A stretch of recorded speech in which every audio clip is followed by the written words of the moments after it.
a light that will shine, shine, shine on your mind, mind, mind.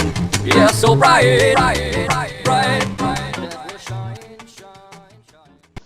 Hello. Hello. Hey, Michael, how are you? Hi, Stefan. I'm good. How are you? Good, good. Yeah, Doing that's great. great.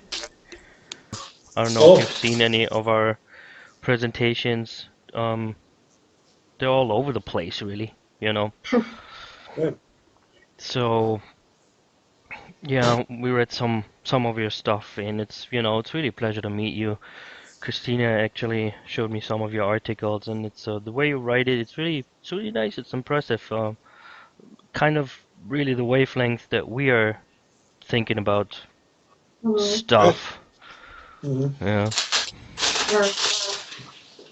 Yeah, so maybe first of all, Michael, you can please tell us about yourself and tell about your story to our listeners to share how everything started for yourself and to share how you have chosen the path for the writer and also not only the writer, but as far as we know, also the psychotherapist, as far as we know. So how everything started for yourself. How it started for me was when I was 19 and I was going to college. And I was one of those people, yeah, I was in the 60s and we were all trying to understand the meaning of life and what was going on because nothing made sense. So, what I was doing is I was interested in psychology and I was I was interested in math at first, and then I wanted to know more about me. And I happened to take this course in religious and psychological approaches to self-understanding, and I just loved it. So I ended up making a major out of self-understanding. So I'm a person who's got a BA in me. No, seriously though, I was about philosophy, religious studies, it was psychology, it was anthropology. It was all about who we are. And and when and that would and I eventually ended up getting the degree. And at that point, I changed the name to humanistic psychology, so it didn't sound so weird. And but it took me to primal therapy. This was at the time when John Lennon and Yoko Ono had gone into primal therapy, and we were all open to finding the next stage in terms of where we're going. And he had taken the next step, and I read what he said in a Rolling Stone interview, and then I read the book, and I knew this is where I was supposed to go. So I went into primal therapy, and I plumbed deep into myself. Eventually, I ended up doing holotropic breath work. But early on, even in college, I was writing. I was writing about philosophy, about psychology. I was reading Jung, and I wrote my first book at 20. I didn't publish it, but I did, write it. And subsequently, I wrote several other books, and they're still they're still going to be published at someday. Um, Mhm. but So that was my path was that's how it started, and then eventually I got into everything else. And my life has been about looking for the truth, searching for the truth, and it's taken me everywhere. I ended up with an MA in pre and perinatal psychology. I was board editor. I was an editor for the Journal of Primal Therapy, um, and I did a lot of things in my life. Did holotropic breathwork training and all that. Did a lot of holotropic breathwork, and breathwork is a way of accessing your spiritual self, you might say, Mhm. through breathing and music. Started by Stanislav Grof, who he and Christina Grof developed a technique. So I did that. I did a lot of things in my life too, and eventually I was waiting for some part. I was waiting until I had a good idea that I really had something to share with the world. And within the last 4 years, I knew I was ready to start telling people what I know. Mhm. Hmm. What are the main topics you are covering in your books? Okay, pretty comprehensive. The core of it that I have to offer is that that we have a pre and perinatal filter, a filter of pain from our early life, that we are basically divine, and that we go through stages of going from divinity, and those stages are caused by pain in our early life, beginning with conception, then the womb things happen, birth, and then at the primal scene around the age of 4 and 5, and then at the identity stage. All of these are ways in which we become less divine and more human. And the point I'm making, which is related to spirituality, philosophy, and everything like that, is that we are seeing everything through this pain, so we don't see clearly. And it's very much related to the spiritual traditions. They talk about samsara and all that. And I'm saying this is what we're talking about. And I'm saying also that this can be cleaned out and we can see more clearly. And it doesn't, and meditation is a long route and it may not work.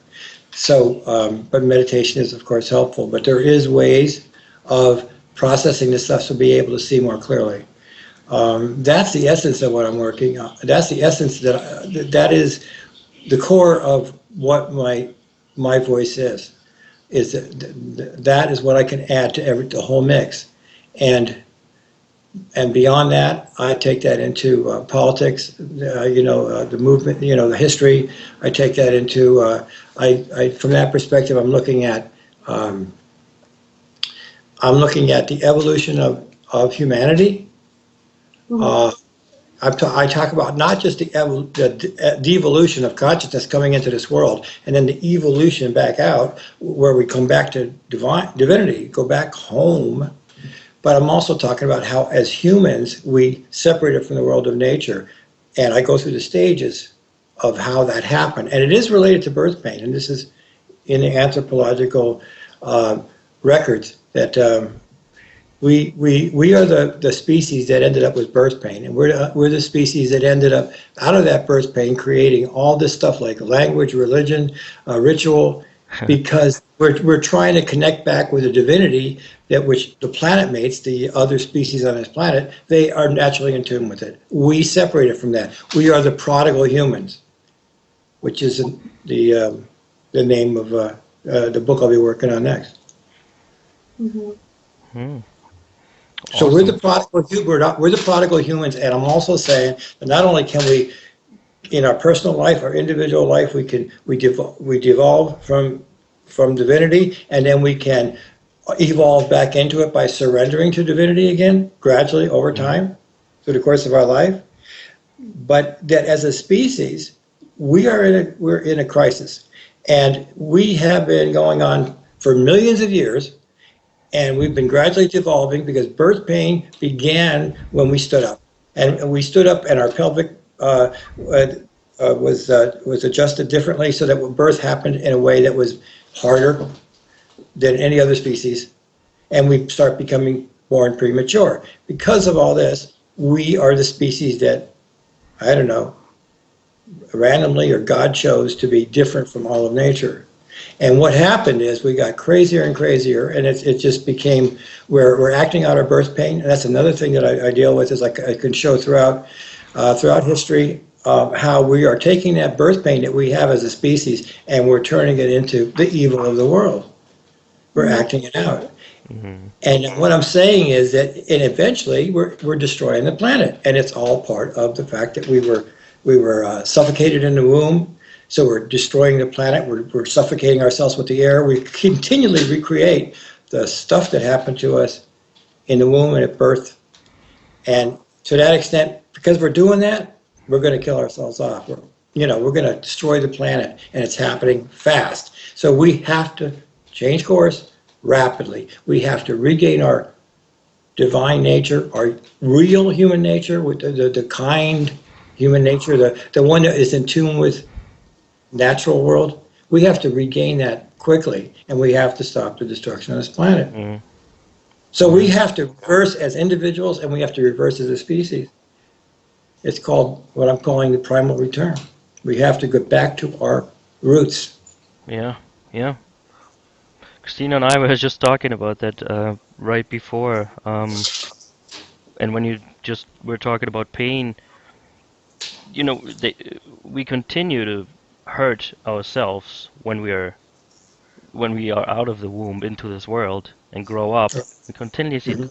keep doing it, and we literally cut ourselves, spiritually, Mhm. um, Yeah. actively or passively. That really, and what we were talking about right before is just we cut ourselves in these areas, in those spiritual areas that you could call the chakras or the light zones, Yeah. Yeah. Separation.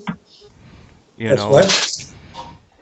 Um, and literally that we bring into the physical as well, so they or we, is always the question. But you can start by the root and talk about circumcision, and that's a literal cut in the root chakra, and you can go up throughout the body, how the belly is bad food, that's a cut. Bad thoughts too, because intuition comes from the belly, right? um, or the heart, ego, where we're cutting ourselves constantly. The throat with our language and our talk and blah blah, cutting us there too. And the third eye, uh, with fluoride and bad things all around, and even the crown chakra, even that we attack, with TV and the disinfo that's around us all the time. So Icons, religion. Yeah. yeah. Icons religion, that is something that you Yeah. talk about in your articles, that is really Yeah. impressive. Maybe you can elaborate on that a little bit, that icon Yeah. stuff. Uh, I understand about the chakras. It's like uh, the kind of thing that I'm doing, or the kind of thing I've done, and the modalities that I've done and espoused and have facilitated it in, like primal therapy and holotropic breath work. It's in terms of the chakras, if you want to think of it that way, it's like a lot of spirituality is like going from the solar or the heart chakra or whatever, and from solar and going up, trying to get to the crown. Trying to go up just like a ladder. Hmm. Mm. And what we do in primal therapy and what we do in holotropic breath work is we don't just go up; we go all the way down. We we feel through the blockages that are all the way down to the root chakra, Hmm. and then we take that energy up. So it's a process, a natural process that happens to us that we don't intend, we don't try to do, but it's like if we surrender to what I call experience, which I call experience as divinity. That's the name of one of my books. Is if we surrender to experience into what's going on in the moment, we find that the body or spirit or soul or whatever you want to call it takes over and leads us through a process of cleansing if we just let go into it. It leads us through a process of cleansing that goes all the way down to the root chakra, clears that out, clears everything out all the way up. Mm. So what I'm saying is that, yeah, you can say that there's environmental elements to this, certain things having blockages, certain chakras having blockages. I'm saying that there's also emotional. There's things that happen in your history, in an individual's person history. There are events, traumas that cause one to be blocked in these areas. And so the modalities I got into, that what they were about was like speeding up the spiritual process. I mean, we have to speed up the spiritual process. We can't let it take lifetimes at this point for people to get better. Mm. We have to find ways to do it now. Our species is going to die out if we don't. That's what it's all about.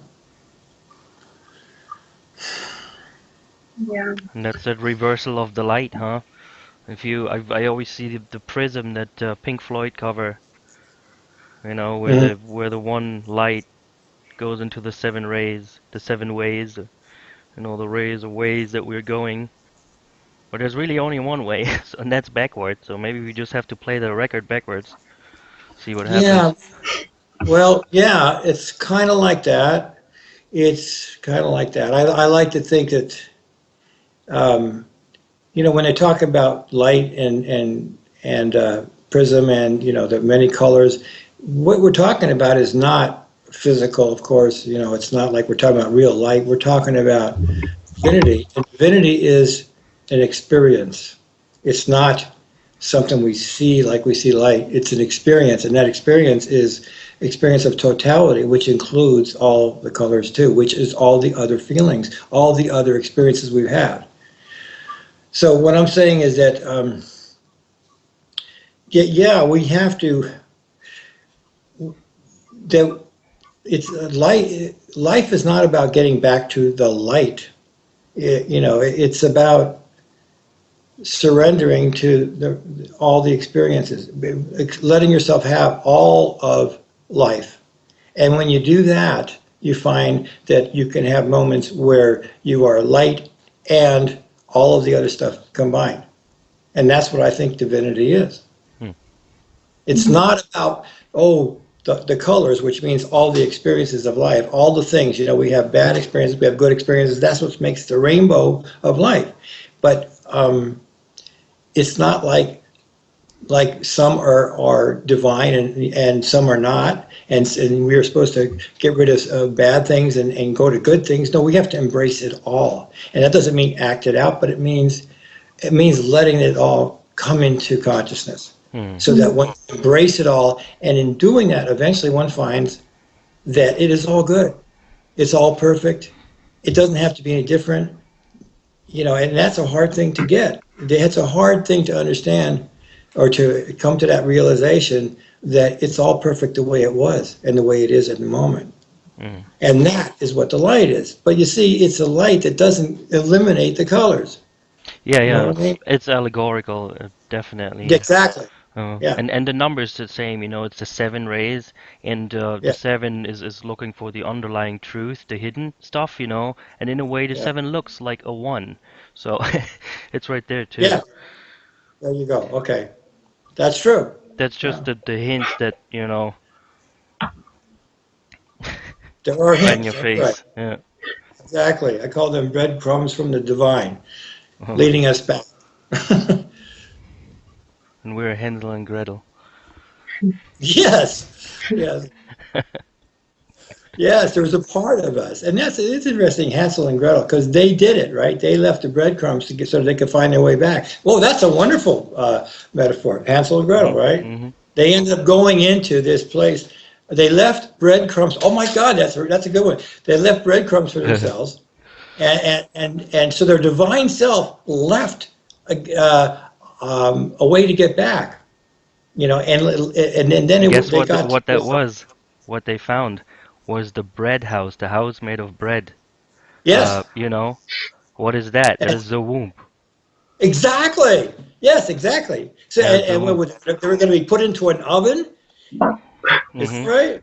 Yeah. To So, bake the and bread. this is what I'm talking. This is what I'm talking about. Wounded deer and centaurs and in Apocalypse Snow is that we go into the womb, and at the end of that womb You face experience, the old lady, right? it gets really crowded in there, and we're starting to get less oxygen, and so in a way we're suffer, and the toxins are starting to build up because the blood is not flowing as well as it was earlier. So becomes a very uncomfortable place. It's like being put into an oven.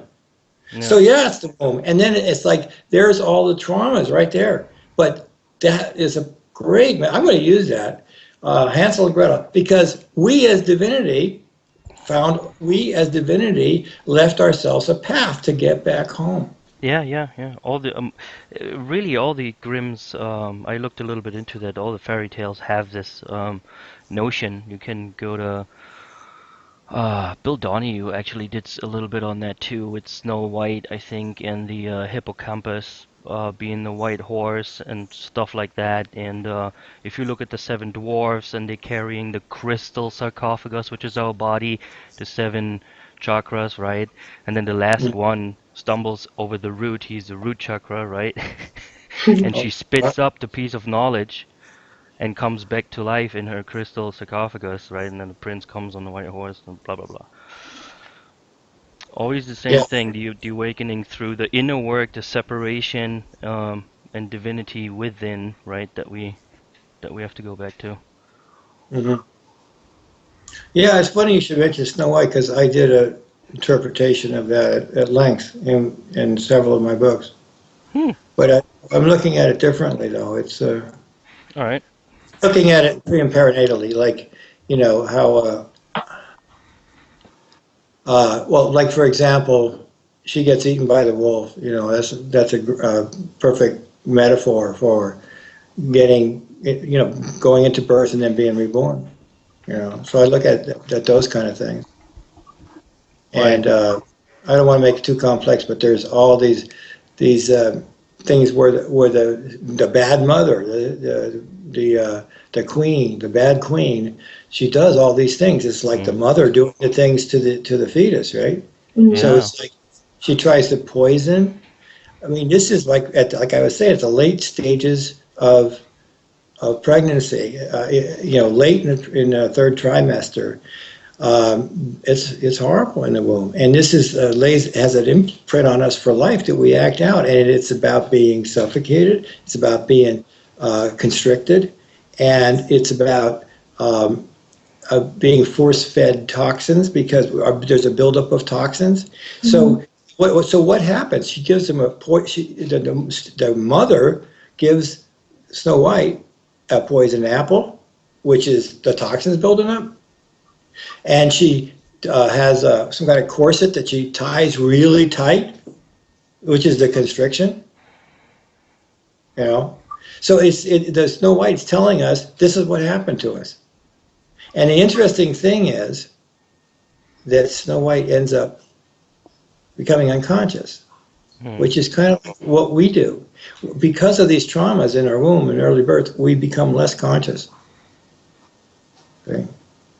That is the real falling down into the dark cave where we forget. That's interesting. Mm. Actually, I just realized I was talking about Red Riding Hood, wasn't I? But the wolf eats. Yeah, he eats everybody. It's the Red Riding Hood. No, yeah, you said Snow White. All right, that's a whole different thing. Well, they're Yeah, kind of the same. I'm actually confusing the two. The Snow White is the one with the being poisoned and everything like that. Yeah, and the wolf thing is Red Riding Hood, right? Yeah, Okay. I guess you can apply those kind of tales to all the cycles. Mhm. Before we're born, after we're born. We're doing the same things. Yeah. Yeah, It seems repeating. just from different angles, different lights, different. Yeah, because real life is comedy that we perceive as a tragedy, and that is the tragedy of it, which is a comedy, after all. That sounds familiar. That's a good one. You should use that. That's your quote, I actually. know. Which is, oh my God, it's really awesome. And the thing you talked about, Greek theater was centered around tragedy and comedy, the two modes of perception of life. So inspiring and really very deep. Yeah, Yeah. I guess my message is that life is good, that God is good, and that growth is about finding that out. That it's all blissful, perfect, however you want to say it. That as we we continue on the path, that's more and more of what we find out. That all the things that we put out there as being evil and demonic and all that, and or that a lot of it is just stuff that we're carrying around, and we're seeing it because we haven't cleared it out. That even on the experience of our life that we think of as being um, terrible, traumatic. Even the stuff that happened early in the womb, it's all perfect. That's what I'm saying. Yeah, the divine Mm. comedy. Yeah, we are all of life is us as divinity, having this experience of being human, where we're in forgetfulness about who we are as divine. And the reason, as you know, Christina, is that we, the God wants, chooses make, to magnify the glory of existence of herself, to magnify that by making, because God is experience. It's that's all that exists is experience. If you think about it, what are you having right now? You're just having an experience. Those things outside of you, you're just experiencing them. Basically, all you have is experience. That's all any of us ever That's has. what we're here for. And we're here to go deeper into that and have greater participation in it. Okay, but I'm getting sidetracked. I'm saying that all the colors of existence, the tragedy, the tragedy and everything is basically a comedy because it's like God is tripping and becomes human. When God becomes planet mates, animals, whatever, all these other species and species in other worlds, God does not forget who she is as much as when she becomes human. We really forget. And so we can really screw up and give and provide and be experiences that God would not be. We could be evil and God is good, so God can't be evil unless God forgets who she is, isn't right? Isn't that right? Mm-hmm. How can God do something evil? She, huh? She or he, I use them alternately because I want to make sure that people understand this is not a patriarchal view by any long shot. Anyway, but so she forgets who she is, and that's what we're doing. It's like we are on a stage, and the difference between us and the planet mates is that they kind of know they're on the stage, and it's up to us to realize that it is a stage. It's not the real reality is something else, and we're acting out something for the fun of it. Yeah. We are the actors in the Greek theater wearing the masks while playing. Yeah. That's right. Yeah, and also you talk about the deepest nature of reality, and as The how I what? see deepest nature of reality and how is that important in order to unite again into that oneness. And as we see the reality in phonetics means 4 words like reconnecting, removing, then goes all, like all, like coming into one, it and tie. So it means like coming that divinity, that God uniting in yourself. And you say also that that one reality we apprehend in doing service, we get a sense of the experience of another human being, which is God's mirror in our space, which is you basically. So uniting that God into yourself, into the deepest nature of reality, into your own experience. Mm. Yeah, very well put. Somebody took that we and turned it into a me. Upside Yeah, down. yeah. Yeah, it's a trip. God is tripping. And it calls it human.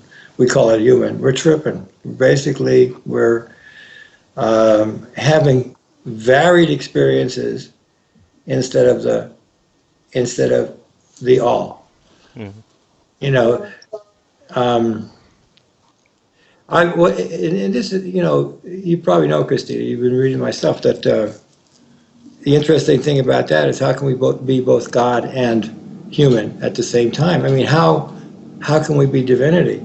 And if you take the concept that that there is no time, that time is part of the forgetting, that we create time. Yeah. And I don't want to get into how that happens and everything, and why. I could tell you how it happens in our life, in terms of birth. That's how we create time. We create space when we're conceived. We create time before birth when it gets really, really painful. We make something to run away from our experience into, and it's called time. So anyway, what I'm saying is that if you take the idea that there is no time actually, then that means everything is going on at the same time. All of experience in infinite reality is happening now. And so that means that, like, we, as our most removed from divinity self, our most crazy, evil, nuts, crazy divinities, when we're furthest removed, as well as all the stages back to divinity, all that's happening at the same time. So it's kind of like if all that's happening at the same time, and we are all those things, that means we're all those things because they're all happening now. So at some point, say in far future, you realize your divinity. Well, that's happening now. So in a way, in the now, we can realize our divinity. At the same time, we can alternate with realizing our humanity. We can realize our small self and our large self at the same time. And that's amazing. And it's all because there is no time. It's kind of like what I'm saying is, say you think of all reality as a tree, and that's a universal symbol for reality. It's used in a lot of primal cultures and everything. Yeah, Yggdrasil. We've turned that into we put man in the center of it, ego. But in primitive cultures, they understand that nature is the real reality, that reality is reality, not just us. So, but if you take that symbol of the tree, all right, it's got roots meaning the unconscious. But what I'm saying is, if you take that as all of reality, then you might say, okay, we're each of the leaves on the tree.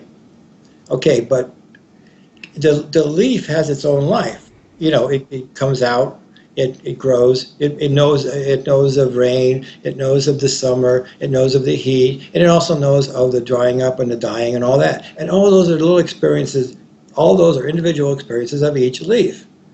But is the leaf not also the tree? I mean, if the leaf, cannot the leaf at times realize that it's tree, that's a lot of leaves. It's all connected, you see. So what I'm saying is, since it's all happening at now, it all happens in the now, we can realize ourselves as leaf and as tree, as totality. Alternately, since there is no time, there is no alternation. There is just now. And that is happening now. We are divinity and we're smaller self. And the trick is to become more like divinity, because it's more fun. It's just nicer. We're tripping, we're on that stage, and it's really nice to know that, because you don't take it all so seriously. Sure, we're going to kill the planet and everything like that.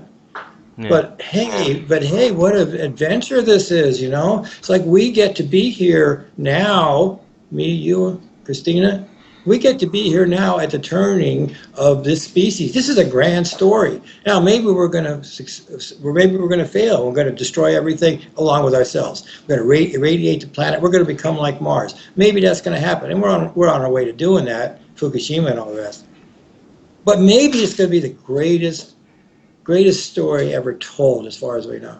This grand turnaround. This is what I talk about in Apocalypse Emergency.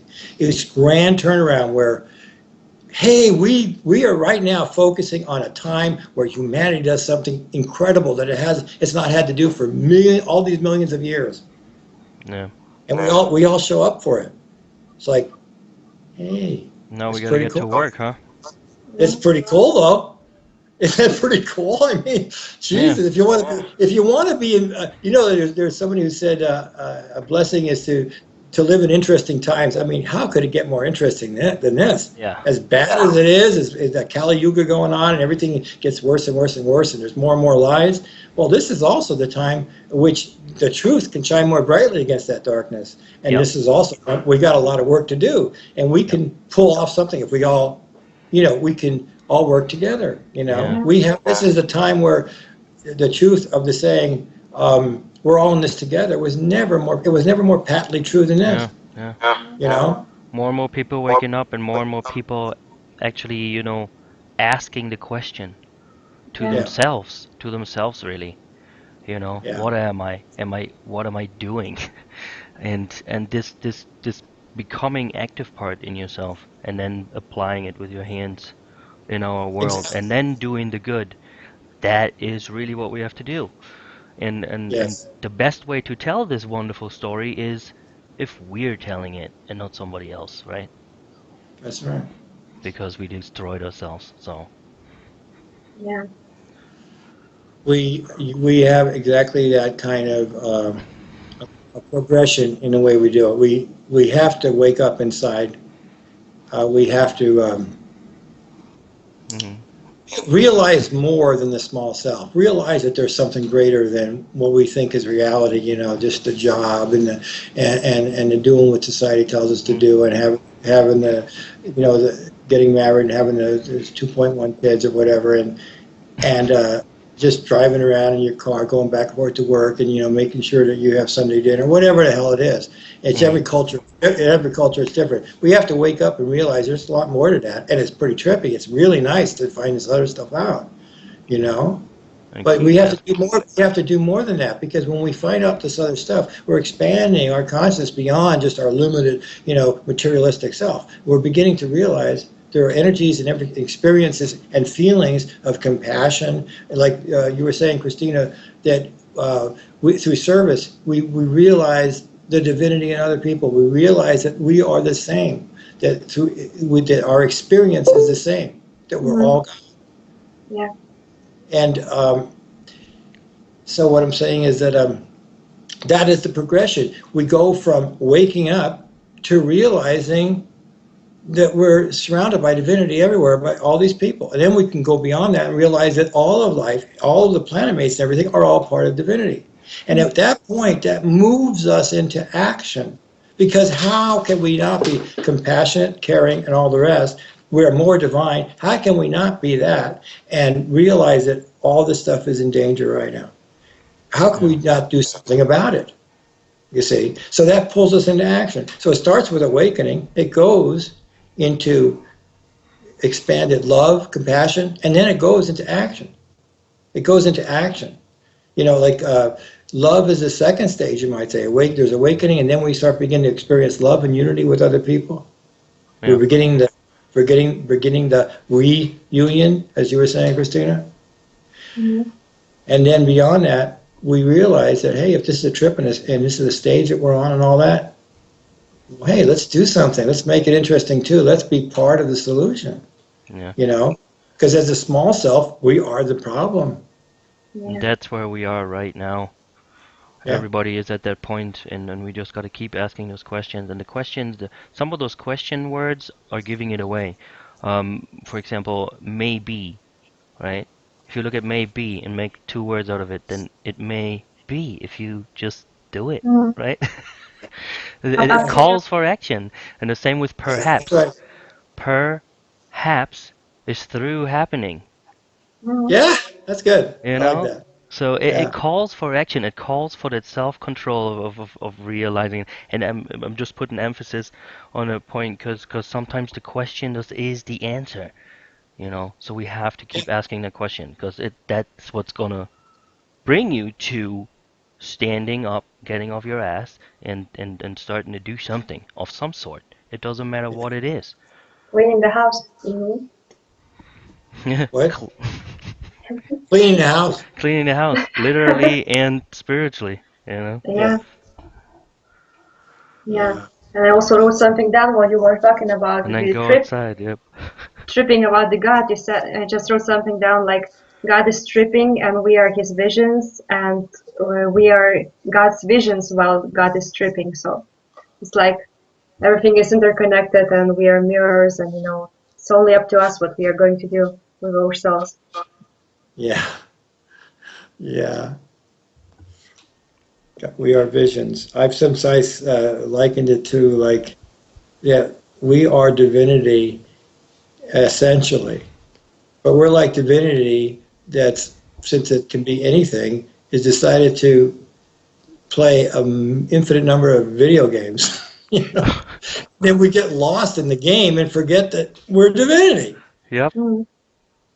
That is, I think science is coming around to that view as well, that we're just Yeah, a video game, you know, yeah, yeah, yep. This is multiple ones. quantum physics and all that. Yep, Yeah, yep. there's it's saying essentially the We're, same thing. yeah, We're one. everything is coming together to that view of the illusion, you know, and if you take that word apart, um, then that's just the ill use of an ion, right? Of our of our capacity to act as a, act ion, Yeah, interesting. that goes Ill, into the metaphysical right there and the quantum physical. yeah, ill use. How about realize? Make Yeah, it real. It becomes real again. yeah, Yeah, Yeah. there's words like that. And also all means in Hebrew God. So realize like back of the God into yeah, the Yeah, yeah. realization. back to the garden. Yeah, we gotta get ourselves back to the garden. That's from a song. Back to the roots. It was prophetic. Yeah, back to the roots. Like of humanity, but of ourselves too. Yeah. Back to serpent. Hmm? Back to serpent of the tree. The serpent in To the the tree. ser- Yeah, just to, just coming back to garden and to the serpent, which resides on the tree. Or have that serpent. conversation again with the dragon. The serpent. As you may know, that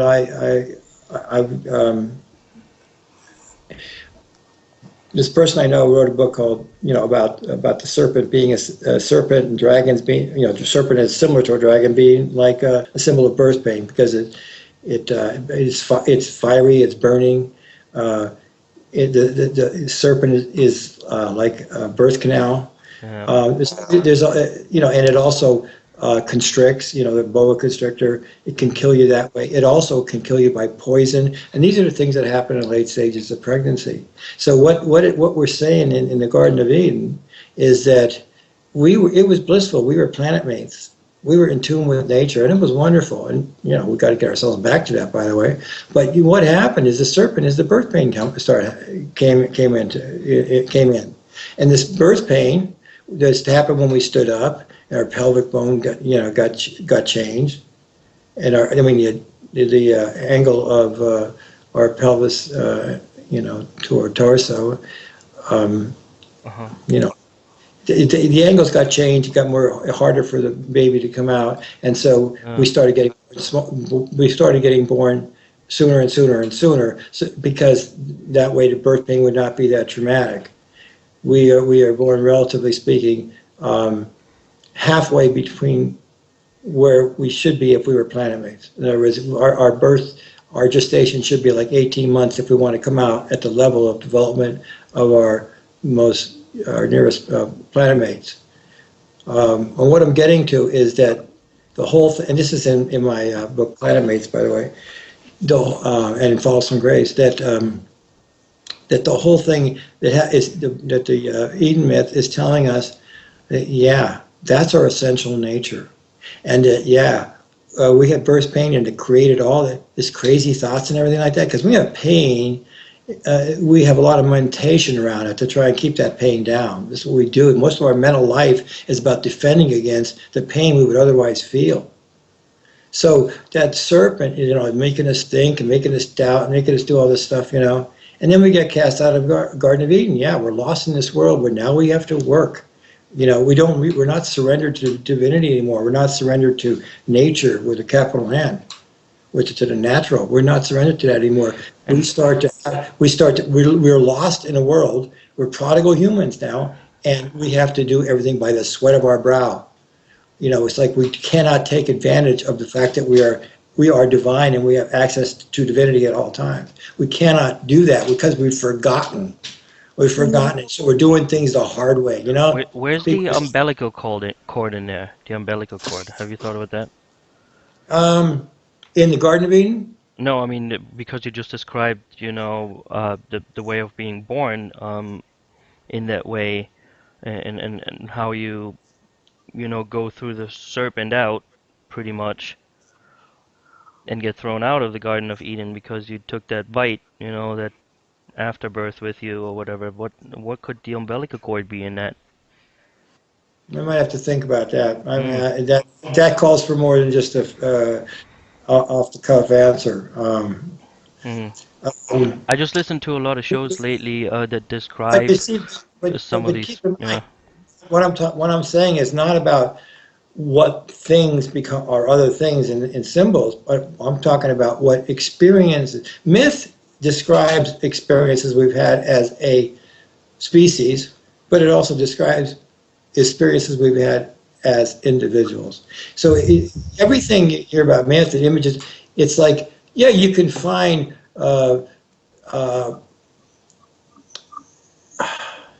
serpent equals serpent equals birth, but keep in mind that it's not talking about just birth, it's talking about the pain of birth, it's talking about being constricted and all that. What umbilical cord is, I don't know what thing it is, but no, the snake was part of the experience we had. And we carry that with us. You know, we carry that as trauma, you know, within ourselves. So if you want to say that the snake is birth pain, we're carrying that around. We've embodied it now. We have doubt, and we have now the serpent within us. We have that part of our mind that's going, you know, just screwing with our satisfaction, screwing with our happiness, making us do all kinds of self-destructive and, you know, not very realized things. So yeah, we've embodied that snake.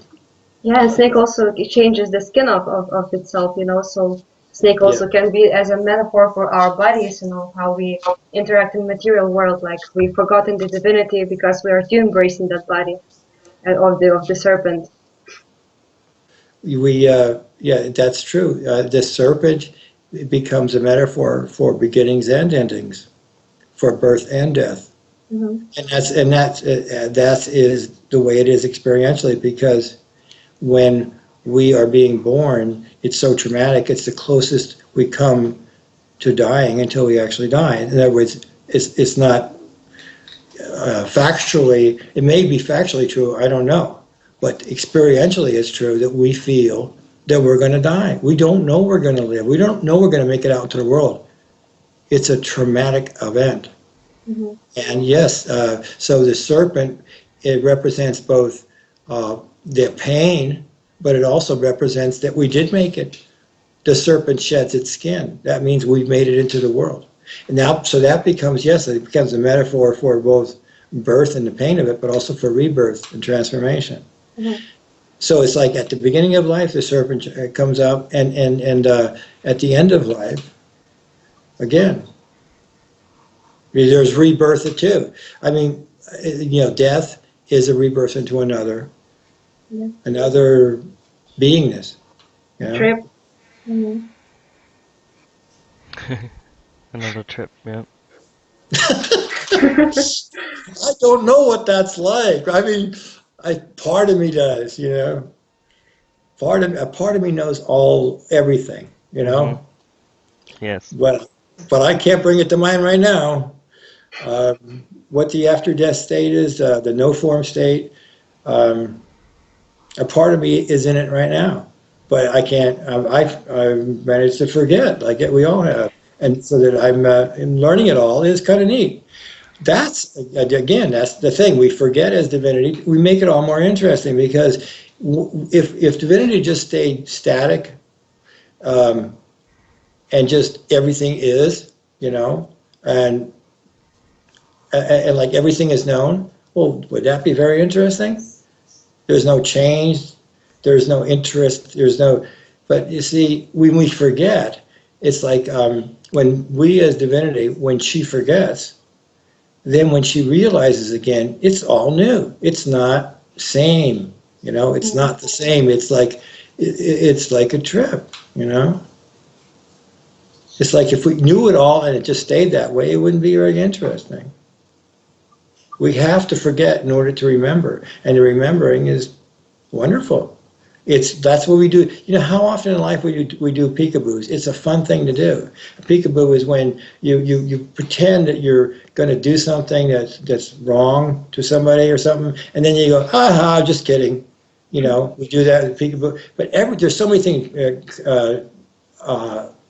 Comedy is peekaboos. It's like it sets up a little tension in the person. Like, what is the comic going to say? Jokes are like that. Sets up a little tension. What is the person going to say? I don't know what they're going to say. Maybe I won't understand it. Maybe I won't laugh. Maybe this person wants me to laugh. Maybe it won't be funny. Oh, well, no, I don't want them to talk about that. I know where that leads. And then they surprise you, and it was no problem at all. So it's kind of like there are so many ways in which we're telling ourselves that everything is just fine.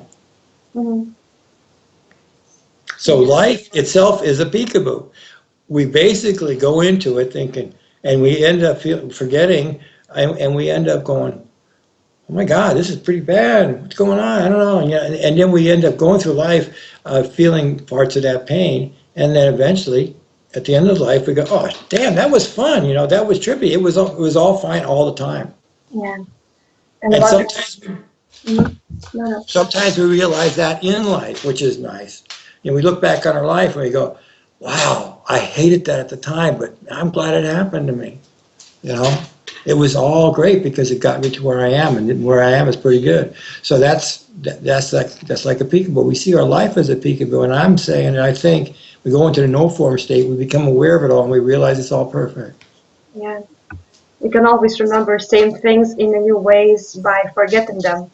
Yeah, that's right. And when you're old enough, like I am, and you've seen a movie, 10 years ago, and you watch it again, and it's like fun all over again. Well, it wouldn't have been fun if I'd remembered it all. Yeah, from another new angle. What? From another new angle, every time you see it, and every time you remember. That's true, because you're a different person watching it, yeah. That's funny. So, like, what I'm saying is, God is existence. Existence is what we are. That's all we can be. But that we as divinity have decided to make it interesting and fun. And I know I get criticized for that immensely. Oh my God, it's like life is so bad. Oh, and this is what they did to me and everything. It's like, yeah, but I got it. I felt that. I know that. Have had a lot of pain in my life. But I also had gotten to a point where I realized it all had to be that way. And people don't realize, if they don't realize it, they're gonna tear into me. They're gonna say, no, you're wrong. Life is not good. It's not fun. It's not interesting. Just look at me. Look at me. Look at me. Well, yeah, that's the ego. Yeah. That's the ego. And sometimes you have a good weekend and you're like, oh my God, if I died tomorrow, it was all worth it. Mm-hmm. And then it just keeps going. Yeah. Yeah. God made humans to make life, to make existence more interesting. Yeah. God became human. He didn't make humans. God, became humans, as along with everything else. God is all. Yeah, and the word existence, it connects to the word exit, to find the door to go outside to the God. So to be existent makes the doorway to become to God. Very interesting. That's very interesting. It's like, yeah, if you became existence itself. Yeah, just return And yourself. that's what I was saying is existence, experience is existence. And if you become just existence itself, you're divinity again. Yeah. In your divine circumstance, wherever you stand on the dial right now. Yeah. Yeah. Yeah. Yeah. It's not easy to do. I mean, it's not like something, I don't even think you can plan it. I mean, all the things that we do, the meditation and everything like that, and I guess it all helps. Sometimes it takes you away from it. You get caught up in trying to not have negative thoughts. Oh my God, Yeah. I mean, what we are doing right now. It's only the positive thoughts that change reality.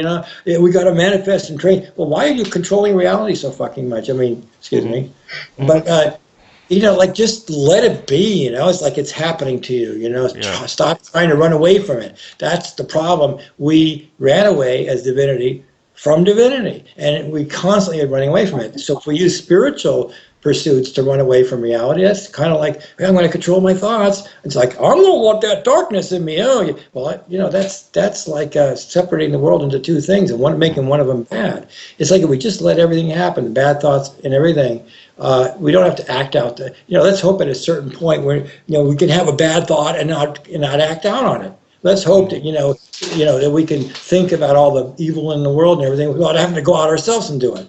I mean, let's have a little faith in ourselves. If we got to this point, And now we're coming together. Yeah, like we're today, right? And creating something of some sort that we're gonna share. So yeah.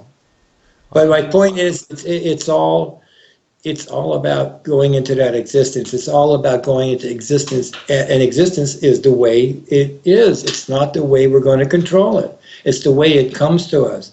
And we all we can do with existence, or as I call it, experience, all we can do is surrender to it.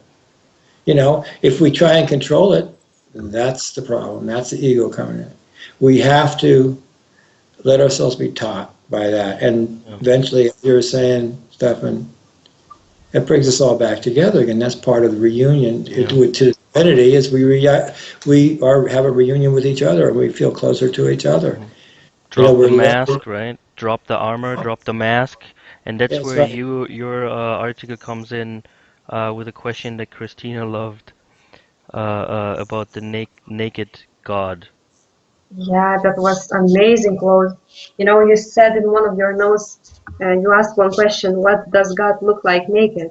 It's such deep. I just thought about that question, I know, for hours, I guess. And if we will look with such perspective in everything we do, in every action, decisions we make, we try to see the nakedness of those decisions, suggestions we have, life choices. If we will drop all the mindsets, traditions, hierarchy, everything else, we will see that nakedness of the God, the way we truly are, that true mirror, of ourselves. So Naked, very, rea- yeah, naked, very deep, the deep saying. What does naked, God look like naked? yeah, a naked reality. Yeah, it's a good metaphor because it's also rooted in our experience as a species. You Mm, know, it's like, in the Garden of Eden, after they leave the garden, then they have to clothe themselves. They look down at themselves and they're ashamed Yeah. because what they've done is they start separated away from their experience and they're starting to misinterpret it. And then they start having all kinds of things that are crazy, like, what the heck is wrong, with nakedness? Do they have to clothe themselves? Why are they ashamed? You're not ashamed. If you're divinity, why would you be ashamed? So, like, um, And then we put masks on, yes, we put. and we paint our faces. yeah, start to play games, theater. It's all metaphorical because like you're saying, it happened in the myth. We clothe ourselves, but as a species, we start putting on more clothes. And what is it really saying? It's like we're starting to identify with who we're trying to tell the world we are. Mm, We're ashamed of ourselves, and we're trying to put on a mask, as you say, Stefan.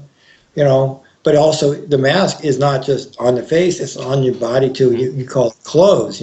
So you start to try and tell people messages to tell them something, to try and control their behavior towards you, to try you're hiding from yourself and you want other people to buy into your illusion of yourself. So mm, you wear these particular kind of clothes, they're trying to say something, Mm. yeah. because they have a message and it's all basically, you know, uh, so yeah, getting it's a good metaphor to get naked is about removing all of those things that separate us from each other. Clothes and masks are metaphors for that, yeah. And we did it in our evolution as a species. We started wearing clothes we didn't before. Mm. Planets don't wear clothes. You don't And see. then we put on chains, right? Yeah, we started And we put cuffs and and we ties. but we've also, we put on, but in our evolution, we painted our faces, like you say, we start wearing masks. All these are symbols of what we were doing. We're hiding from ourselves and hiding from each other and separating ourselves from each other. You know. And even top hats to conceal Mm, our highest point there. Yeah, Incredible, incredible. yeah. Let's split ourselves off from the divinity. Our crown chakra by putting a lid there between ourselves and the all. Mm. Hats in general, right? But make it really high so people see that there's a lot there concealed. Yeah. yeah. Pretentious, pretending, right? Yeah. Pretending to something. That's right. Act before it's really there. Act before the truth. pretend. Yeah, that's food for thought. Yeah, I'm thinking of that top hat, and it's like interesting that it would be associated with the elite, upper crust, things like that. You wear your top hat, you're in your tux and everything, and you're one of the elite. And so that top hat is symbolizing your position at the top. And like you say, there's a lot in there. It's like, yeah, you got a lot. You're controlling a hell of a lot. You're Yeah. controlling everybody below you. So But you when got a they lot. go home, right, they put it on the counter, and they, you know, how how you can put them together and they're just flat, Yeah, and put it back in the box. yeah, yeah. Well, there's something to think about there. Yeah. Wow, good Yeah. times. We just forgot our divinity, and not only forgot divinity, but we also created hell as opposed to that divinity in order to keep us in those claws and for everything. And only humans could come up with something as horrible as hell, quoting your beautiful notes. So yeah. Yes. Yeah, hell's an interesting thing we've done. It's a metaphor for our birth pain. There's the burning and all that.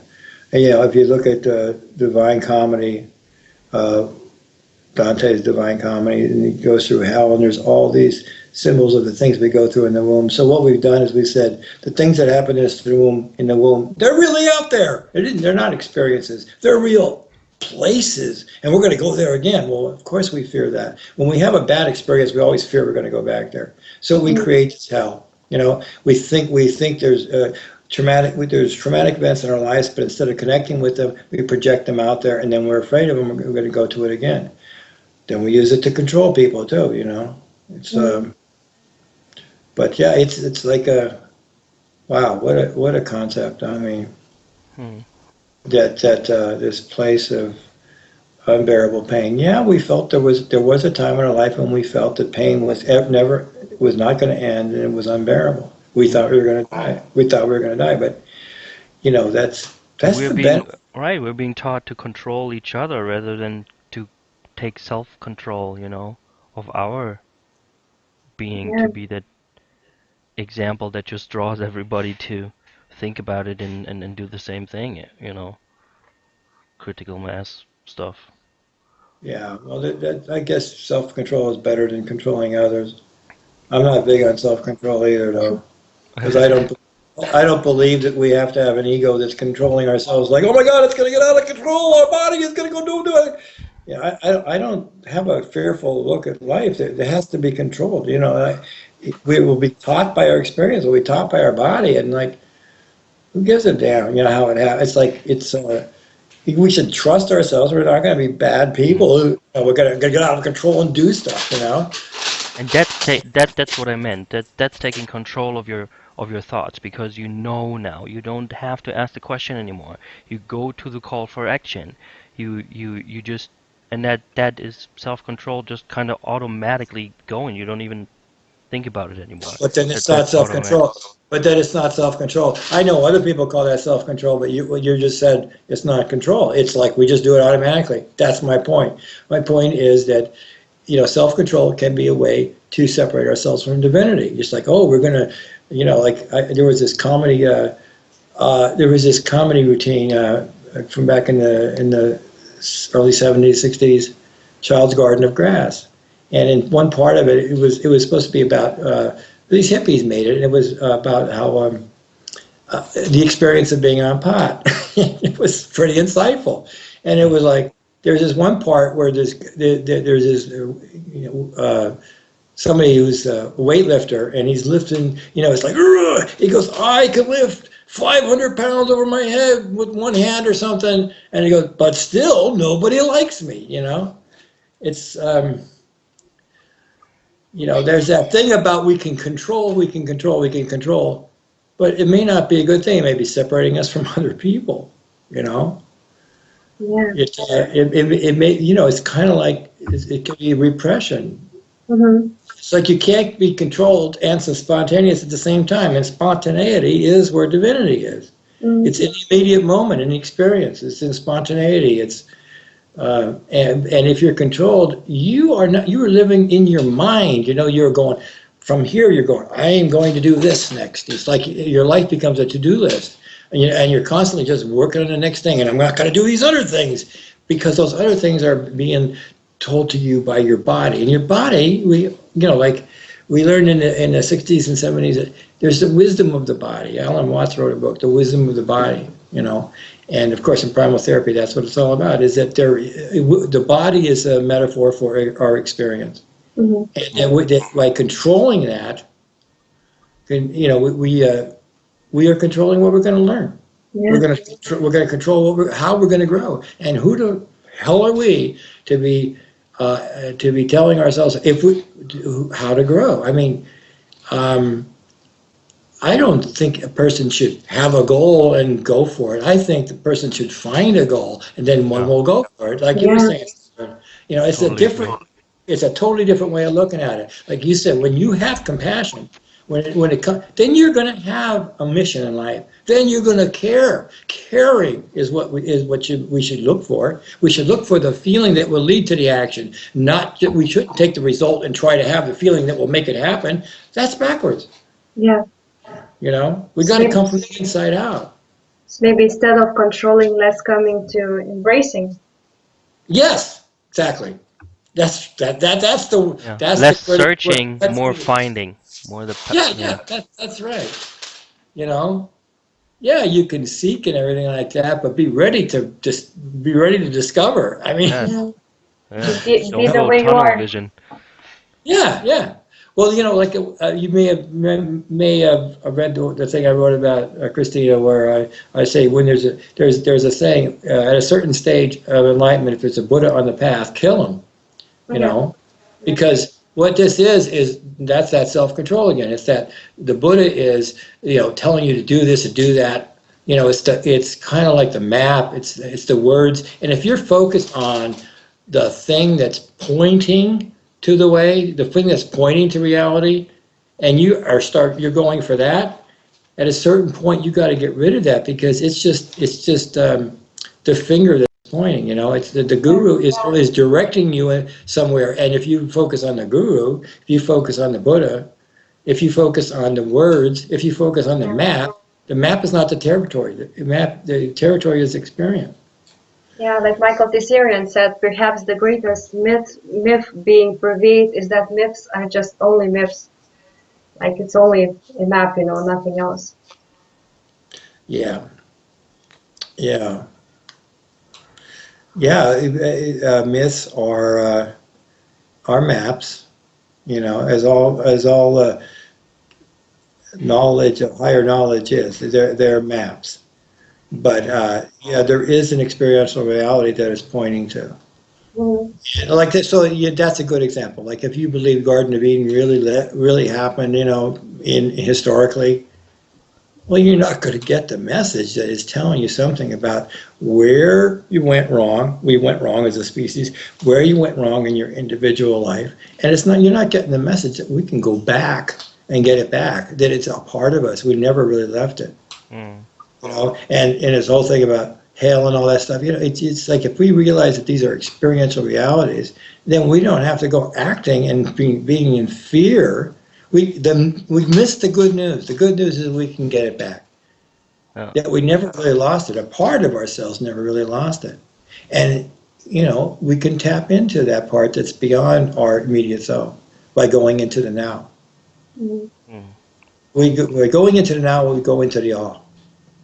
Or the more anyway, Slow down and stop climbing that career ladder. There's a saying about the career ladder that I really like. That is, a hamster wheel from the inside also looks like a career ladder. That's a good one. You just keep running and running, and you're powering a system that you have no idea how big it is, who's ciphering what of your energy, and then what amounts. And you just need to slow down, step off that ladder, and realize, who you are. That's right. And we may initially take that ladder that we use in life, the career ladder, which is a metaphor for all the way we are taught, in life to grow. We're told to do this and do that, and it's kind of like a sequence of events, and then we'll get to some place that we've already decided ahead of time. That's the ladder. We can see all the rungs, and we're trying to get to the top. And in so many things of our life, we're the practical matters of our life. We're building a house, and we can see it here. We take these steps, and we get to the end. Or we're going to college, and we go take these steps, and we get to the end. But it's like if we take that ladder into the spiritual realm, into our spiritual practice, what we're saying is like, well, yeah, I could do some of this and some of that, and do. Okay, recording. All right, Okay. I think we lost you right where you wanted to go into the spiritual part. About control. There. Yeah. And Yeah. I just kept getting the notion lately that what we're doing outside here with our hands and in our physical reality is merely this reflection of the spiritual longing and intent that we have without knowing that intent, right? And so we create these things like technology and the internet and Skype and recording Skype, and then things fail because it's shitty technology because we can't replicate it the way it's really in us, right? When we're just Mhm. trying so hard to make this work, but it's already That's there, it. and we just need to remember and put the parts together. Yeah, that's good. I can see it that way, and that's a good thought. That's a very profound thought. I was thinking about, everything we do in the end, everything we're doing outside of ourselves, all that activity is all about is all substitutes for inner work that we would be better off doing, because they're all distractions from our real work. We got to do some practical things to live, but let's take the and some of it's just friggin' fun. I mean, take the internet and Skype and all that. I mean, if you think about it, we're talking about going back to divinity, and we're all connected and everything like that, where we are all one, and we have identity, and we have multiple identity, but they're all overlapping, and they can all be the all.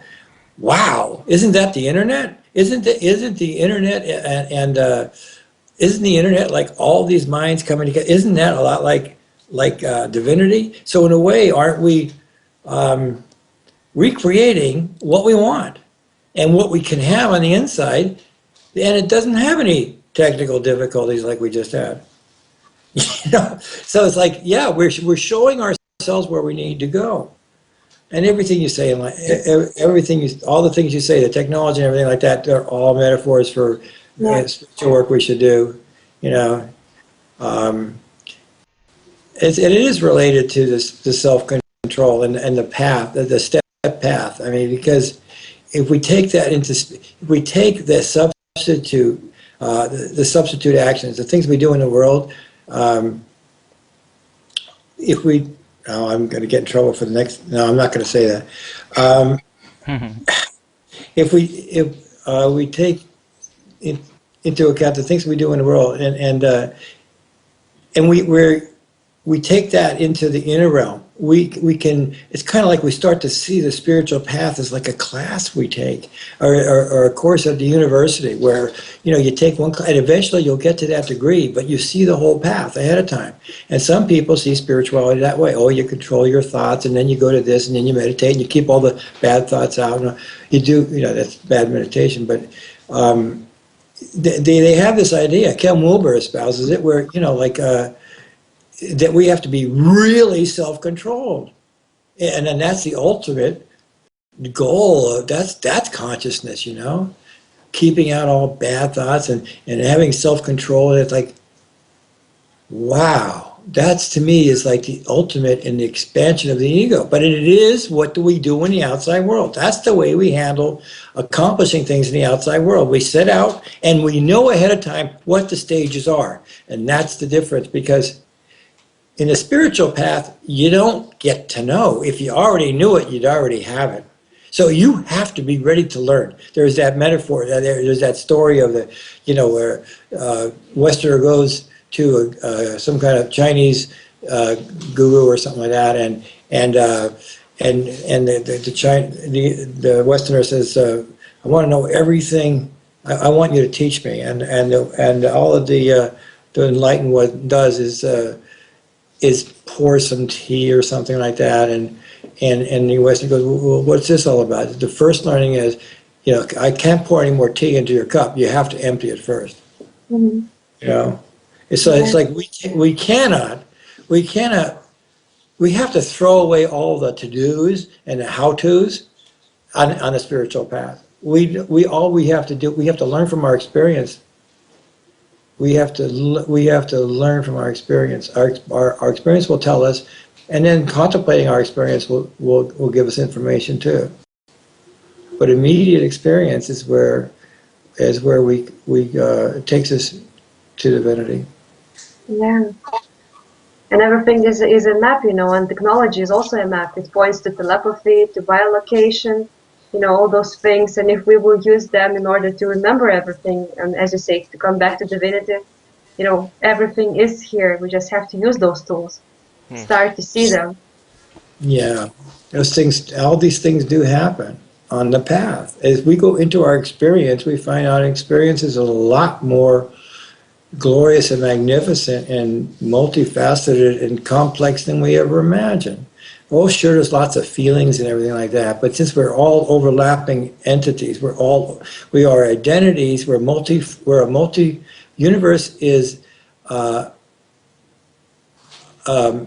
universe is a multifocal experience. I mean, it's like the universe is a vast, is experience, and we are all different ways of looking at it. So what that means is that there is overlap, so there can be telepathy. Oh yeah, sure, it happens all the time. It happens so often, and we tend to think, oh, it's not happening. Sure, we can be wrong about what we're thinking. We can be projecting. We can be coming out of neurosis, but real stuff happens. Real accurate stuff happens too, because we are overlapping experience.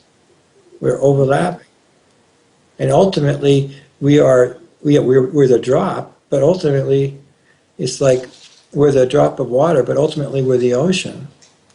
We're connected to everything else.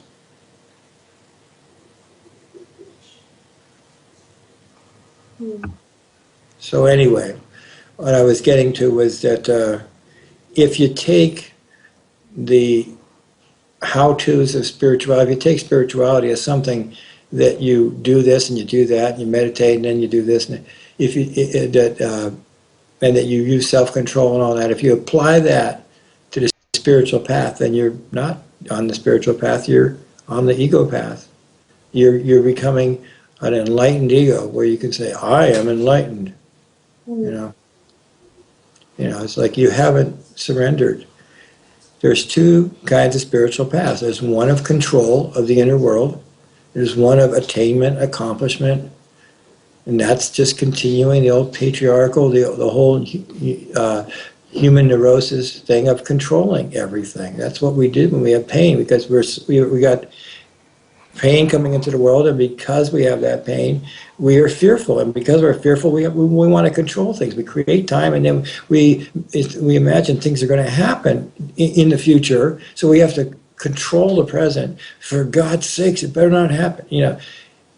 That is the patriarchal, the human neurosis thing, and we take that and we make that part of our spiritual path, and we're trying to control, we're trying to become enlightened, and we're really doing it out of fear of the alternative. And that's nothing like what reality is, and that is just continuing the neurosis. If we then there's the path of surrender, and it seems like all traditions also have the path of surrender. There's the thing that looks more like the martial arts, like get it down real good and everything like that, and go with the force and all that. And then there's the other thing where you don't kind of hack away at the bad things in the reality. You surrender to it all. You embrace it all, as you were saying, Christina. You embrace it all, and it becomes transformed when it does that. You don't have to go and fight it off. So there's two kinds of paths, and one does not work. It is the opposite of spirituality. Talking about the pain, also you placed very nicely with words in your articles, like the amount of pain one receives correlates with the amount of ignorance one is in. Yeah, deeply. Yeah. Yeah, that's ignorance, a state of ignoring stuff. Mm-hmm. Yeah, and our pain causes us to live in mentation, in the mind. And from the mind, with all these concepts, we try and manipulate reality. But in doing that, we're living in the mind and we're ignoring reality. We're in ignorance, the state of ignoring. We're ignoring our real experience. We're living in a mental world, not a full experiential world. And a mental world is all concept. It's all symbol. It's all illusion. Yeah, like we also stumbled with some things with Stefan, like head means like he adds something, and heart means like he arts something, creates something like art.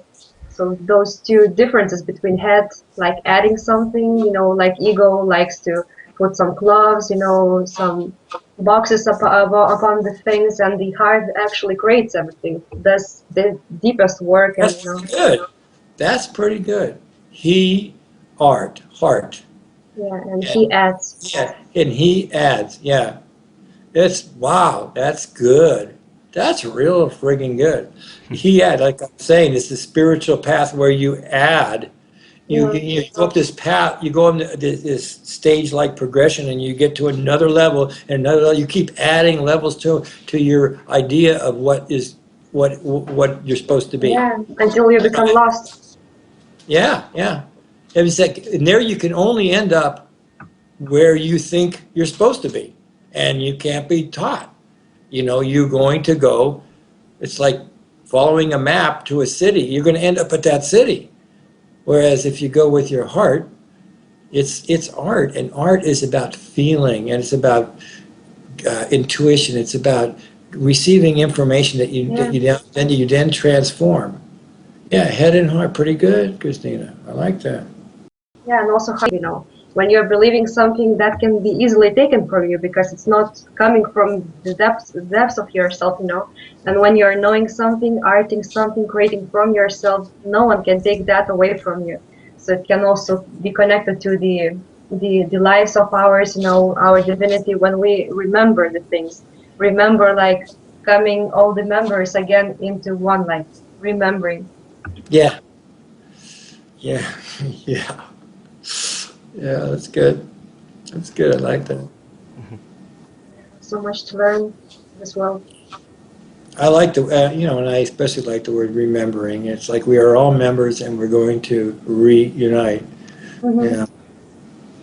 It's a metaphor. I love it because it describes what we do on the spiritual path in terms of all of the focus is all in this multifocal universe of experience. All of the ones becoming aware of each other and then becoming one in all that is. It's remembering, but also in our own spiritual path, what we do is not try to get to a place that's different from who we are. We try to regain who we are. And that's all the difference in the world. In fact, in transpersonal psychology, they talk about there's two paths. There's two paths, basic paths in the spiritual world. One is the ladder path that I was talking about, and the other is the U-turn. And the U-turn, it describes a situation. Yeah, and that's why I'm explaining a U-turn path in Falls from Grace.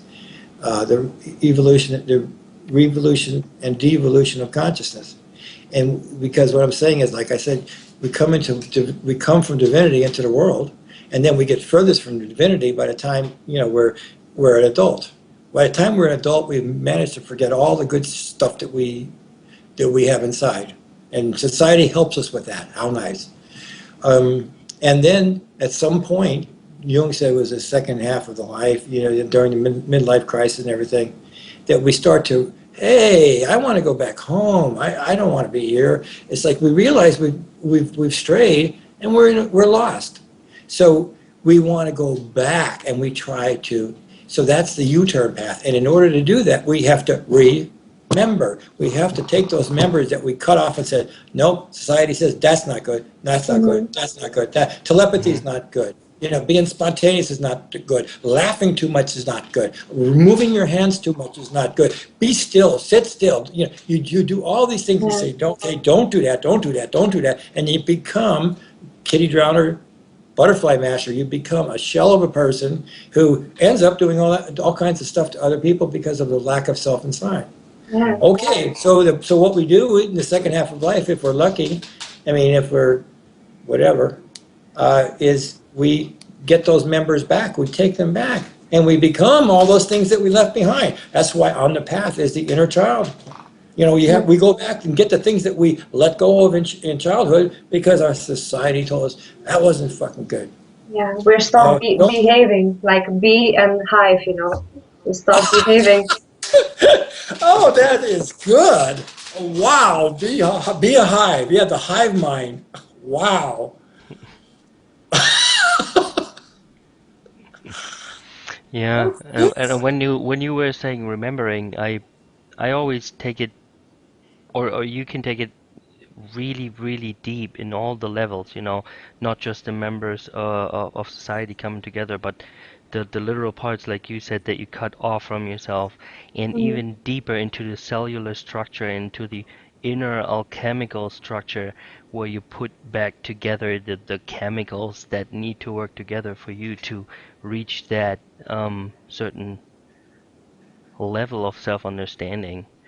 Right, and that is our way, and we jump either on this ladder train, which is a railway, and that is the ray and the way, and God in the middle, L, railway. Right, so ray is almost the word way in a way, no pun intended. Okay. So it's this whole spectrum to put it back together and combine all the ways, all the rays. There's only one real railway. Well, that's the way we do it. It is about putting all the spectrum back, becoming the spectrum back together. Yeah. It's that's yeah, that reminds me of what Campbell the spectrum of consciousness. He talks about the spectrum of consciousness. He also talks about how in the moment we reduce our consciousness from divinity. And he goes through these various stages, which I say happen in our life. They happen in our life so that we are most removed from divinity and we're an adult. And what his path, he started out with a book, No Boundaries, which he was saying what I would agree with, which is that our highest self is no boundaries. It's open to everything. That means all of ourselves, the rest of the universe, and other people, everybody else. So there's no boundaries. But he ended up saying something along the lines of, no, in terms of the spectrum of consciousness, you can go this level on the spectrum. They're levels. They become the ladder. Okay. He started to say, this is the ladder, and we go from this part of the spectrum, and this. It's kind of like the chakra thing, the bottom is bad. Not fucking bottom, it's not bad. It's like we got to go and incorporate all of that. It's like we shouldn't run away. There is not bad things. There is just misunderstandings of things. And so that's there's the spectrum, and we got to put it all together. It's like and by how we do that. We can't do it with our mind. We have to do it by feeling. learning from that feeling, and realizing from that feeling, realizing, making it real, and real is experiencing it. Yeah. Sorry, I'm tripping. Well, that. Yeah. You, you, Actually, you, you got me started there. I don't know. that's just like the video games. You gain XP.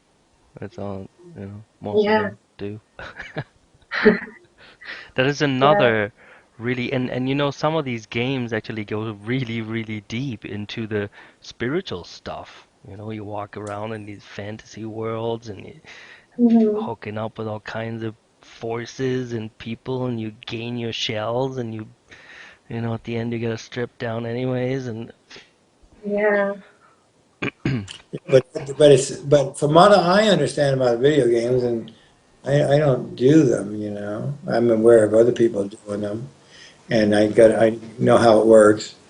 But it's kind of like, yeah, it's kind of like it's teaching you how to be non-divine. It's telling you, it's teaching you how to have a spiritual path where you got these levels again. There's a ladder hmm path. You got these levels, and you have to fight to get there, which is like, fighting out the demons. That's keeping out the bad thoughts and all that. So yeah, and there's evil out there, and you're fighting against it. So all of that is like teaching our children that even the inner world is something that you have to fight in, and that there are parts of it that are opposed to you. So it's a completely against what I'm saying, which is it's all good. hmm Luckily, they also have that saying, it's all good, Right, and but there are that's a deeper messages thing. that when you start helping people, you can always go the good path or the bad path in these games. You can just run around and slaughter everybody, or you can, try to build stuff and like gain XP from people actually liking what you do and bring in Really? community to it. Hmm. So there is this choice, again, and I think there's a lot to learn and to go inside for kids. I don't think it's all bad. Of course, everything in balance and need to go Well, what you outside. say sounds good. I would. Uh, it would be great if all of the games were like that, because then they'd be teaching you something real about life. Yeah, but But well, my assumption is and the images I see and everything is like it's all about swords and fighting off this and fighting off that, or shooting this down or shooting that down, and my God, we got to save the universe by killing off something. It's always about killing off something. If that's not true, then wow, it sounds good what you yeah, said. well, it's some sort of symbolicism behind it. I mean, there's whole studies about how if you combine the school stuff that we wanna, actually convey to people, put that in a game and interactive environment, people would learn so much better because it's applied. You're putting it on the inside. You're not in a classroom where everything is on the outside and you have to keep your Right. mask up, to look good in high school and all that crap. Um, so yeah, there's something to be said about that. Virtual There's reality, because we just it's just another projection of the virtual reality that we're really in. Hmm. That is another projection. We're just creating more and more of these games, um, within okay. another. Yeah, Okay, so we're this playing the this game, playing the this game, playing the game, playing the game, playing the game, playing the game. right, right. There you go. But and you could, and like you said, the game can take you back to its source, right? I mean, hmm ultimately, I mean, a good game is one where you're going to have experiences that will have you remembering. Now, if you do that with your mind, it's not going to be done very well, because you're just going to get what you've decided ahead of time, or you're going to go in the direction that you decided ahead of time. You don't. Okay, but I wanted to say something about what you're saying about it's a better way of learning. That's true if you think about it, because when we're in school and we're taught the traditional way, it's all about thinking about things. It's about learning stuff by rote. It's about adding. It's all he adds. They Hmm. had. But it's like if you go into a video game and if it's telling you about life and all that, you're experiencing these concepts. You're not just thinking them. you're having in virtual reality, you're going to have an experience, and then it's going to become more a part of you because it's only experience that's real. It's only that's the real learning. So you make it a part of you. Think about that, and Mhm. that is art. He art. It's art. If you can bring the emotions in, you can bring the feelings in. It's like when you're on your way back. You're remembering, and if you can take children and you could have them staying in touch with their feelings, that'd be a wonderful thing instead of sending them off into their heads. Mm, But that's what school has traditionally been. It's about cutting you off from your body, cutting you off at the waist, cutting you off here. That's why we Mhm. have that fucking tie. But by the time we get to to the Mhm. uh, the state of being a corporate cog, we've got the tie that's saying, no, I'm only live from here on up. The Mhm. rest of me does not exist. It's kind of like, mm, Always ready to be, bound to a tree. to what? Always ready to be hung on that, you're a slave of somebody else. You have a tie with That's, somebody. yeah. that's true too. That's Yeah. true too. It cuts us We just off. said that It before. cuts, The yeah. the the how the clothes that we put on is really a mask and is making us slave to some other force, and we put that with our cuffs, that's like handcuffs. Mhm, The women do it with chains and rings, mhm, that's slave Wow. stuff. And That's good. the black guys, yeah, yeah, that's all. We all jumped at it. That's not from us. It's actually, comes around on on Facebook in these communities that we're in, and that's the thing. We're all coming back together, and we're figuring this out. That the black people, they're talking about their whip, and they're talking about the chains and the golden chains that they have. Look at my golden chain. Like mhm. I'm a real good slave kind of thing. Wow. And Well, that's true. some people get mad Yeah, over that stuff, but if you really look inside, that's what we signed up for when we put on these masquerades, oh, I gotta be in suit, I gotta be in suit tonight, and I gotta put on my ties. yeah, You're talking about the different ways that we show that we are enslaved. That's true. We show We're proud of it. our yes, we're told that we're be proud of to be proud of it. Look at my golden diamond cuffs. Yeah. Cuffs. I Real good like cuffs, yeah. cuffs, cuffs and ties and chains. Oh my God. Hmm. What do high heels say? Yeah, look at my whip. Hmm. And look at my bitch, the dog.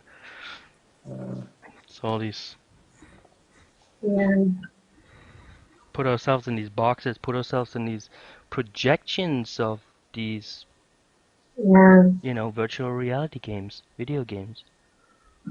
We do yeah. it constantly.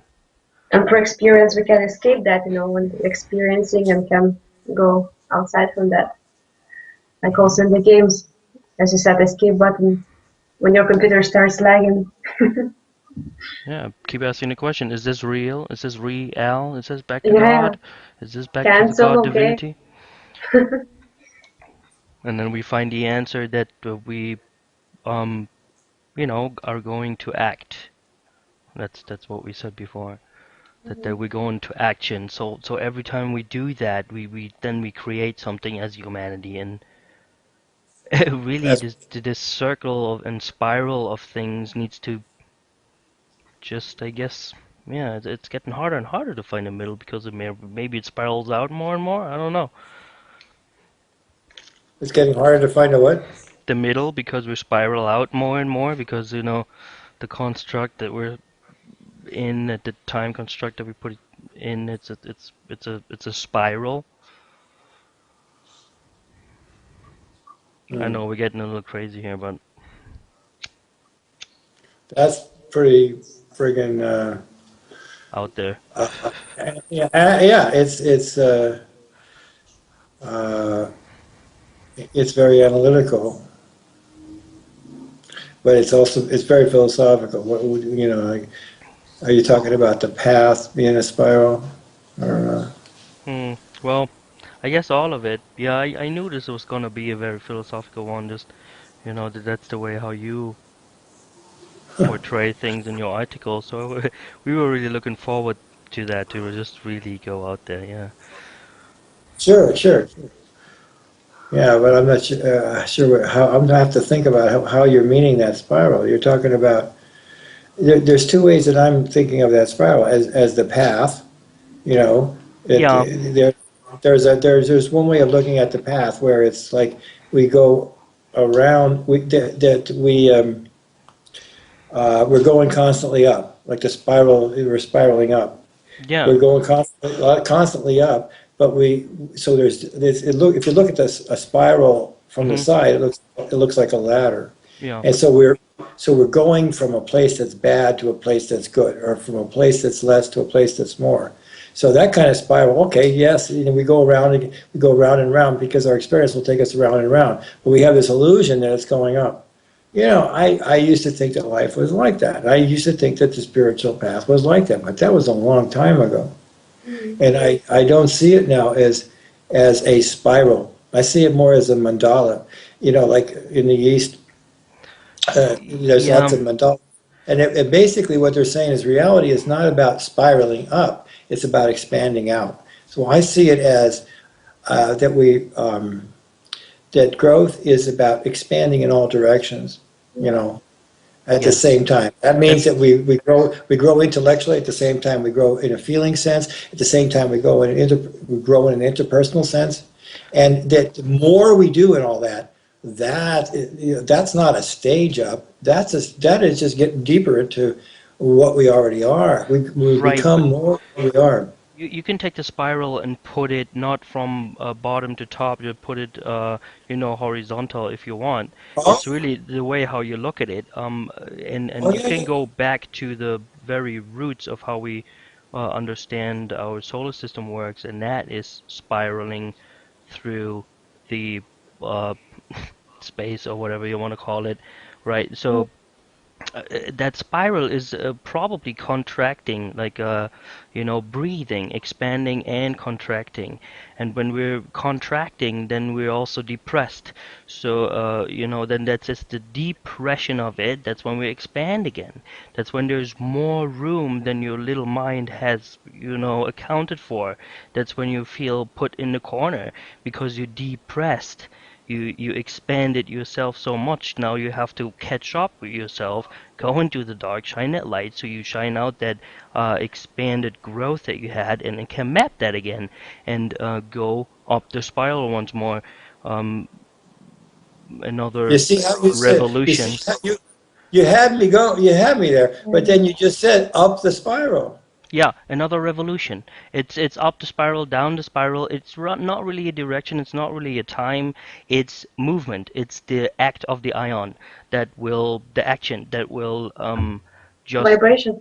that just has to move around something, and it most likely it looks like a spiral movement of some sort. If that's in and out, and if that's maybe just an illusion, the ill use of an ion that we perceive differently because it's really going out, but it looks because it's been so weird that it's coming in, then then it's also spiraling in a way, and then and we will contract again, and we will expand again and depress.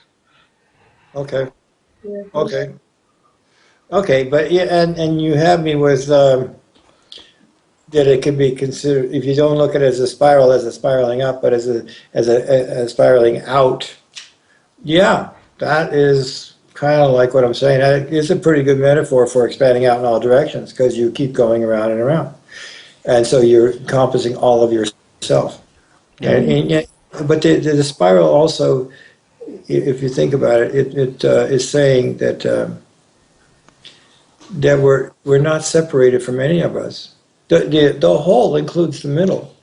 Okay, Yes. we can Yes. expand out, but it includes all of us, all of the things that we've gone through in life. And that is like a mandala. It is very similar to a mandala, a spiral. Some people could say that would be a mandala. Mandala being, um, it's a complex picture. It's basically a, a square or circle that's very complex. It has a Mm. center and it goes out. Okay. Yeah. and it's Yeah. supposed to be a symbol of reality. Well, yeah, it is a symbol of reality when you It's know. sort of a spiral too. I mean, what is a square in the circle really trying to do? And if you put it over another in different forms, and it's coming towards you or going away from you, and you spin that, it makes a spiral as well. And Okay, so you what can we're also saying, you can also just look at the word. Spiral. You have the spear in the L. You have God in there. You have the spear. Spire is also the spirit fire, right? You have inspire, aspire, you have conspire, uh, things like that that will always light a fire somewhere of some sort with different intent. But the spiral is really the spirit fire of God if you take just the word. And then if you look at the ion spinning, yeah, it's fire and movement. It's a that's good. loaded particle of some sort, an ion that has a charge and is moving in a spiral. Mm. That's pretty good. That's really good. If you put it in my terms, then you could say mandala is a representation of a kind of static, all that is kind of a state. The way it is, the God, the big divine. But if you, but I like we've been saying and I've been saying, life and us, we're not just a static state. We're in a state of movement. Okay, so we're revolution and the devolution and revolution of consciousness. That's what we are. We're humans. We're devolving from divinity and revolving back into it. And if you think about it, so it implies action. It implies time. So the spiral is a symbol of our way back to divinity. Hmm. It's our way back to the big hole, and it Wheel, involves action and time because it implies movement. It right? implies movement, it implies action, like you were saying. And action That's is in pretty the good. tail, right? When you take the length of our life and you put it in a serpent, the head is the conceiving part, the thought of it, and then we go through the whole thing, and the action is the tail, right? Then where the snake bites its tail, that's where the whole revolution, the holy revolution, always happens. It's always a revolution that came from our deepest inners, because that's where we came from the belly of the beast, right? And now we took some action. And if that action is not the action that we're rattling so hard that it flips out of the mouth of the um snake, serpent, then we will always be stuck in Odin's ring. And in the Norse they call it that. It's Odin's seal, the serpent that bites his own tail. Right. And that can only be broken when Ragnarok happens. When Ragnarok comes, as a god, or when whatever happens. So I don't know. Is it an action that rattles the tail so hard that it can't stay in the mouth anymore? That just hit me here. Well, yeah, I think that the Ouroboros, the snake biting its own tail, would seem to be a symbol of many people's non-spiritual life. It's kind of like we come into the world and we just keep repeating the same things endlessly and we don't grow. Whereas a spiral would indicate that there's expansion outwards. But most people don't do that spiral. Most people are doing the Ouroboros. They're just biting their own tail, and Yeah. they keep repeating the same wrong things again and again and again and again and again and again. And they have a lifetime of doing similar things that are basically the same, Mm. that are in essence the same. So Hmm. yeah, And we as humans, we don't have a tail anymore. I mean, some do. I guess it's rare. We just have this last bit of our, human structure there, the coccyx, the last part of your, right where you're behind is. That's the last, that last bit of our tail that really has been taken off our tail. We're spinning free somehow. The devil is in the detail, and we got Mm. detailed. We got put through the, we got detailed, we got through the spectrum, and you know, fanned open into all these lights, into all these experiences. We've been detailed. We gotta find tail that we can bite Yeah. to keep it at 0 point and not spiral out anymore. Holy shit. Thank you. Well, Very, yeah, that's one way of looking at it. There's a good way of looking at it, and there's the negative way of looking at it that I just did. You know, Yeah. The gotta keep, circle of Zen. huh? The circle of Zen, how they paint in Eastern philosophies. They take ink and painting that circle of Zen, which is eternal. Again, the snake biting the tail again. Yeah. So you're saying that's a symbol of wholeness or divinity? it's both. I think it's both. As long as we're here on Earth, we're gonna have, you know, that duality kind of thing going, um, and that kind of time thing going as well, because we put ourselves in this dense light. We can only experience this dense light when we're moving from one thing to the other as an ion through this dense stuff, because it's not fanning out easily. We have to fan it out, open ourselves, kind of deal. So it's like a movie, where you send the pictures through. That's the way we can look at it, bit by bit. Make a decision to every stop, or every revolution, or every experience that this ion has. You know, that's a new picture, and we put it all together, and then that's how our spiral builds, kind of this reality. Mhm. There's a lot of they're very rich images, both of Hmm. those. Yeah, I've got much food for thought. There's entire philosophies that are in those images. It's true. I can think of it, several different ways, a multitude of ways actually. Yeah, and that's it. I guess that's what we came together. I mean, that's what we've been talking about the whole time, that we have to put these together and then reverse that prism, and make it all one. And it seems feasible, and it seems time, and it seems coming out automatically, and we're talking about it in such a nice flowing way. You know, it's coming together. It's coming back together. We're remembering. Yeah, Yeah. Exactly. Right on. That's right. beautiful. Yeah, beautiful. Well, Michael, um, I think we've jumped over everything and anything tonight. I hope we Yeah. can do this again. We'll catch up Mhm. soon. This has been a Amazing. wonderful time with you. We've. Yeah. I mean, my mouth is open, trying to trying to get a grip here. But I think ending here when it's you know, kind of the height of the best is a smart thing, and we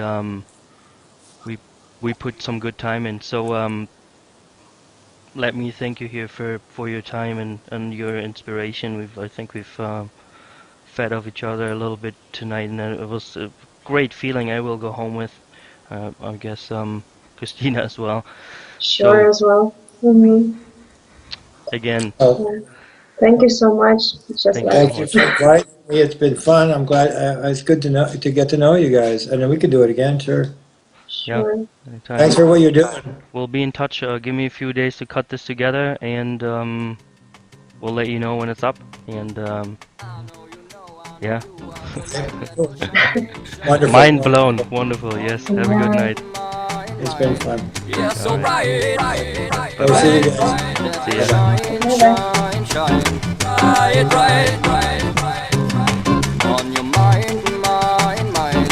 Yeah, so bright, bright, bright, bright. I know you are the light that will shine, shine, shine. On your mind, mind, mind. Yeah, so bright, bright, bright, bright, bright. That will shine, shine, shine. Bright, bright, bright, bright. On your mind, mind, mind. Yeah, so bright, bright, bright.